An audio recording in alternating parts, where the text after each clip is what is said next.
All right, good morning. It's Wednesday, April 8th, and it's another day, another fight. So just want to say I really appreciate all the messages I'm getting from people all around the world. I never thought that there would be this outpouring of support for everything we're doing here at London Real. I mean, seriously, I've got things from people in 10 time zones away, former guests, celebrities out there that are sending me messages and saying, keep up the good fight. We really appreciate what you're doing. And it really means a lot to me and the team. A lot of media is reaching out, the good media, and asking me to come on and tell my story of what we're trying to do here, which is to protect the right to free speech and protect the right to the freedom of press, which is what we're doing here, which right now is being infringed upon in a big way.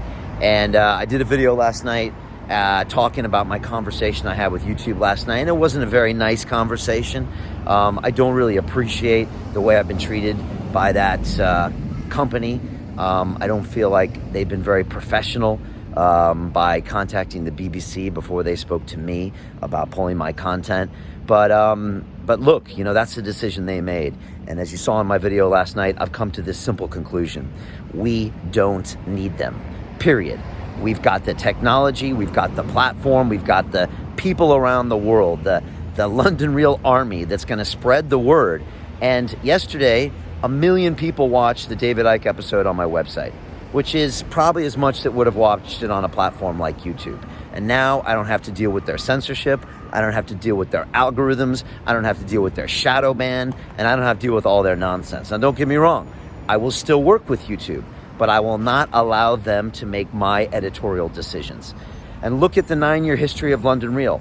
I've had people on my show with unpopular views from the get-go. I've had people I disagreed with from the get-go. Dan Pena, first episode, 2014, I was like, who the fuck is this billion-dollar cunt in my studio? But I had him on and I let him speak his mind.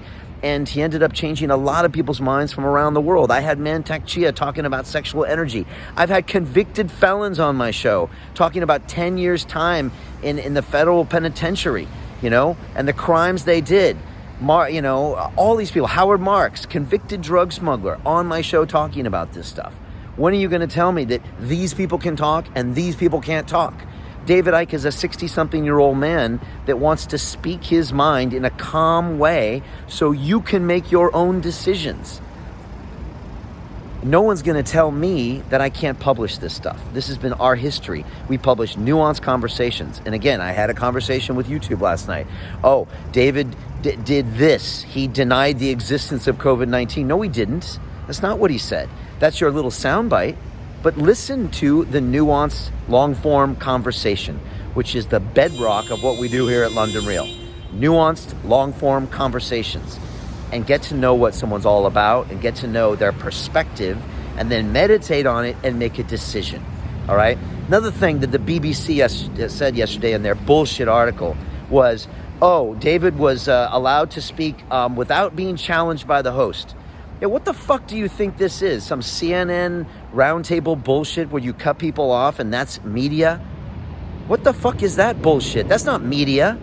That's something you saw on TV when you were a kid, so now you think you have to do it. Jordan Peterson goes on Channel 4 and that lady starts cutting him off and tried to show him who's boss, and he rams her with his IP.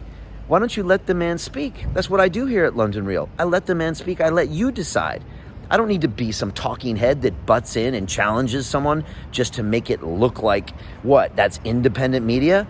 That's some bullshit, and you know it, BBC.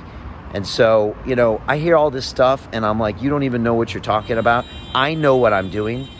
All of you know what I'm doing because you're watching it. 1 million people watched David Icke's episode on our website yesterday. So we don't need YouTube. We got the technology, we've got the social structure, we've got the communications platforms, and from now on, if YouTube doesn't like my guest and what they're going to say, I'm going to stream it on my platform, and that's cool. Now we have agreed to disagree. So that's my plan going forward. I would appreciate any support you can give as far as spreading the message. We got everything else covered. Don't worry. I don't want donations. I don't want any of that stuff. But if you can help us spread the word and get people to the platform, and we have certain guests on there that we need to put out the content that we have to put out. Because as Ice-T once said, I can't put a cut on the products, right? Ice-T went to war with censorship when he tried to publish his song Cop Killer, all right? Now look, you might agree or disagree with that song, okay? But last time I checked, there's something called freedom of speech, and he has the right to put out those ideas if he wants to.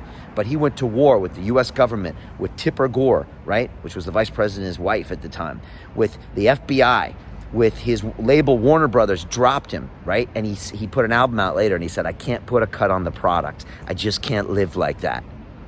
Well, I can't put a cut on this product. I just can't live like that. So I'm getting a lot of inspiration from Ice-T. He's been a mentor of mine from a distance for a long time. And that's why I named that vlog a few days ago, Freedom of Speech. Just watch what you say, because that's another Ice-T line. And so in the spirit of Ice-T, and on the behalf of me, Brian Rose, David Icke, and London Reelers around the world, I'd like to give this special shout out, a lot like Ice-T did at the end of his album, Original Gangster. Fuck the BBC, fuck Facebook, fuck Instagram, fuck Melanie Dawes, and fuck Ofcom. I'm Brian Rose, and I'm out of here.